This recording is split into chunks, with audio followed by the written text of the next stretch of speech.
Morning student, this is me Anchal Singh और आज हम आए हैं अपने नए वीडियो के साथ। That is the free fall. Free fall physics के ग्रेविटेशनल लेसन का एक टॉपिक है। अब फ्री फॉल होता क्या वो हम समझेंगे। फ्री फॉल मीन्स जिस कोई भी ऑब्जेक्ट को आप ड्रॉप करते हैं, कोई भी ऑब्जेक्ट अर्थ पर गिरती है, ग्राउंड पर गिरती है, उस पर अगर सिर्फ ग्रेविटी वर्क कर रही है, सिर्फ ग्रेविटेशनल फोर्स एक्ट कर रहा है, that is the single force, उस कंसेप्ट को, उस सिचुएशन को हम फ्री फॉल कहते हैं। यहाँ हम डेफिनेशन में भी देख सकते हैं, that is the whenever an object moves under the influence of the force of gravity alone, it is said to be falling freely. This alone is important कि जिस भी ऑब्जेक्ट में सिर्फ ग्रेविटी वर्क कर रही है, सिर्फ ग्रेविटेशनल फोर्स उस पर एक्ट कर रहा है, that type of falling is called as free falling.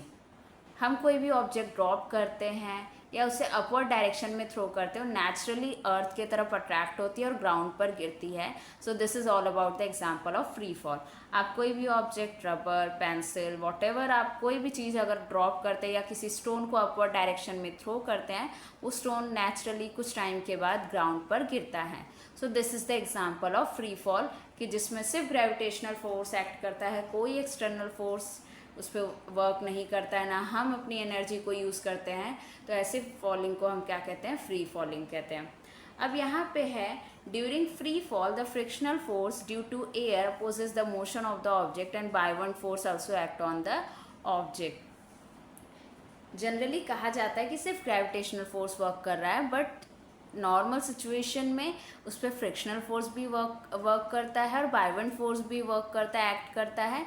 तो ये जो ट्रू फ्री फॉल है वो सिर्फ वैक्यूम में पॉसिबल है, जिसमें वो स्टोन नेचुरली सिर्फ उसे ग्रेविटेशनल फोर्स ही अट्रैक्ट करता है, उस पर कोई एक्सटर्नल फोर्स एक्ट नहीं करता है।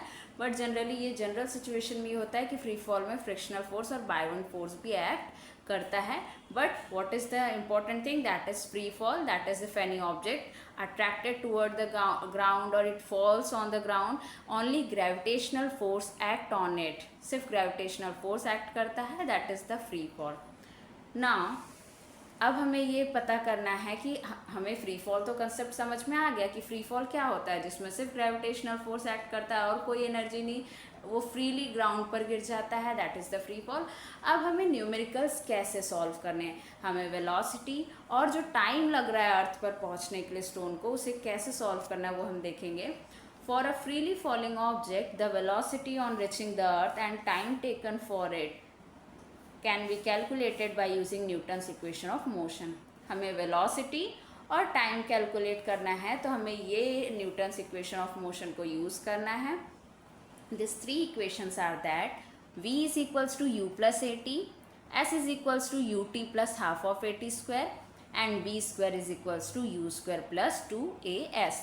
यहाँ पे आप देख सकते हैं जो v है that is the final velocity, u that is the initial velocity, a acceleration होता है, t होता है टाइम टेकन एंड s क्या होता है? Displacement. So this are all the terms. अब हमें ये सारे यूज़ करना है, बट न्यूमेरिकल सॉल्व करते समय हमारे माइंड में दो कंसेप्ट क्लियर होने चाहिए कि दो सिचुएशन दी जाती है। वन कि ऑब्जेक्ट को आप डाउनवर्ड डायरेक्शन में थ्रो कर रहे हैं, सेकेंड आप ऑब्जेक्ट को अपवर्ड डायरेक्शन में थ्रो कर रहे हैं। तो एक डाउनवर्ड और एक अपवर्ड, ये दो सिचुएशन के बेसिस पे हमें न्यूमेरिकल सॉल्व करना है। तो हम देखेंगे कि एक स्लाइड चेंज से हम कैसे न्यूमेरिकल सॉल्व कर सकते हैं। हमें इक्वेशन तो यही यूज़ करना है, but when an object thrown downward, अगर हम किसी ऑब्जेक्ट को डाउनवर्ड डायरेक्शन में थ्रो कर रहे हैं, डायरेक्टली ड्रॉप कर रहे हैं, तो ऐसे सिचुएशन में जो इनिशियल वेलोसिटी u है दैट विल बी 0 और जो एक्सेलरेशन है उसकी वैल्यू पॉजिटिव g होगी। ये g है एक्सेलरेशन ड्यू टू ग्रेविटी, क्योंकि सिर्फ ग्रेविटेशनल फोर्स वर्क कर रहा है, सो a की वैल्यू जो होगी वो पॉजिटिव g होगी और इनिशियल वेलोसिटी 0 होगी। तो इस वजह से हमारा जो ये ऊपर का इक्वेशन है ये थोड़ा सा छोटा हो जाएगा, that is v is equals to g t. जो u वाले जितने टर्म्स है वो सारे ज़ीरो हो जाएंगे, क्योंकि यहाँ पे u की वैल्यू 0 है, तो जितने u वाले टर्म्स है वो 0 हो जाएंगे।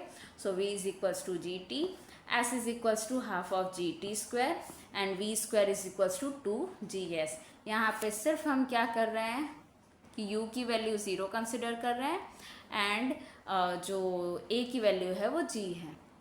अब हम देखेंगे कि when object is throne upward, अगर अपवर्ड डायरेक्शन में थ्रो किया गया है तो फाइनल वेलोसिटी हमेशा जीरो होगी, क्योंकि वो ऊपर पहुंचकर फाइनल पर जीरो होता है।